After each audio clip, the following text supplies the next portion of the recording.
मैं अमन कुमार राव एक ताइक्वांडो खेल का खिलाड़ी हूं। आज वीडियो कॉन्फ्रेंसिंग के माध्यम से जुड़े सभी विशिष्ट जन निर्णायकों व प्रतिभागियों को मेरा सादर प्रणाम और जिला ताइक्वांडो संघ को भी बहुत बहुत धन्यवाद कि आपके द्वारा हमें कुछ कहने व बोलने का अवसर प्राप्त हुआ। तो हमारा विषय है राष्ट्रीय खेलों का एकता और जीवन में महत्व, कि खेल से हमें राष्ट्र में एकता कैसे मिलेगी और हमारे जीवन में क्या महत्व है, खेल से हमें हमारे जीवन में क्या फ़ायदे हैं, क्या लाभ हैं। तो जैसे हम जानते हैं कि हमें पढ़ाई या शिक्षा प्राप्त करने का जन्मसिद्ध अधिकार होता है।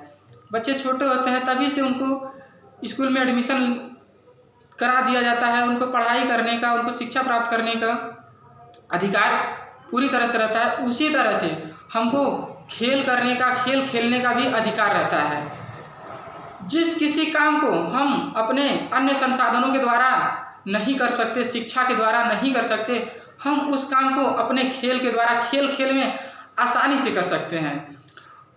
जैसे कि व्यक्ति अपने जीवन यात्रा में कई यात्राएं करता है, यात्रा करता है, लेकिन उसका एक निश्चित लक्ष्य होता है, एक निश्चित उद्देश्य होता है।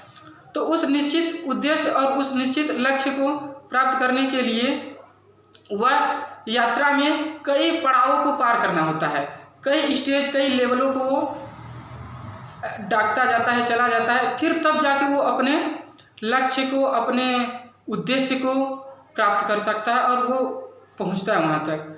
ठीक उसी प्रकार हमें अपने गेम में भी एक लक्ष्य और एक उद्देश्य होना चाहिए, जिससे कि हम अपने लक्ष्य को और अपने उद्देश्य को पहुँचें। उस लक्ष्य और उद्देश्य तक पहुँचने के लिए हमें भी कई स्टेजों को पार करना होता है, कई पड़ाव पे चलना पड़ता है, तब धीरे धीरे जाके हम अपने उस लक्ष्य, उस उद्देश्य तक पहुँच पाते हैं। तो बात करते हैं कि हमें खेल से लाभ क्या है। खेल से तो हमें अनेकों लाभ हैं, जिसकी गिनती भी नहीं की जा सकती।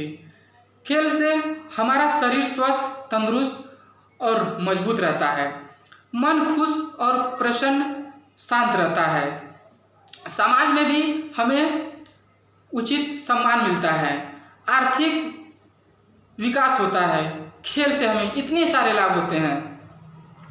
खेल के भी कुछ उद्देश्य होते हैं। अपने उद्देश्य को प्राप्त करने के लिए कुछ उद्देश्यों को अपनाना पड़ता है, जैसे सच की भावना, शारीरिक कुशलता, ये सब उद्देश्य हैं। इस तरह के उद्देश्यों को अपनाने से ही हम कुछ अपने लक्ष्य को पहुंच पाएंगे। और बात करते हैं राष्ट्रीय एकता की। खेल से हमें राष्ट्र में एकता में आती है।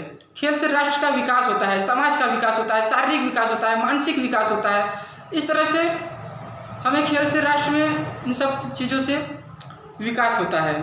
तो खेल में देखते हैं, खेल में हमें सिर्फ एक ही उद्देश्य रहता है हमारा, कि हमें अपने खेल से अपने खेल को जीतना है, हमें विजयी प्राप्त होना है, हमें विजय प्राप्त करना है। तो उसमें हम ये नहीं देखते कौन छोट है, कौन बड़ा है, कौन क्या है, कौन क्या नहीं है। हमको सिर्फ इतना मतलब रहता है कि हमको अपने खेल में हम अपनी विजय हासिल करनी है। तो इसलिए हमें उसमें ना तो हमारे खेल में ना कोई जाति होती है, ना कोई धर्म। खेल ही हमारी जाति है और खेलना हमारा धर्म। तो बात करते हैं, कहीं कहीं होता है कि कुछ लोग इसमें धोखाधड़ी भी करते हैं, जैसे जिनका फील्ड उन्हीं का शील्ड, ऐसा होता है।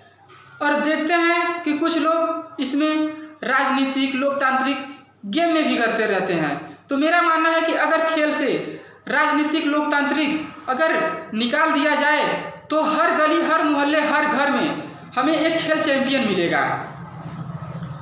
इसी के साथ हम अपनी वाणी को विराम देते हैं। आप लोगों ने मेरी वाणी को सुना, अपना समय दिया, इसके लिए एक बार फिर से बहुत बहुत धन्यवाद। प्रणाम। जय हिंद।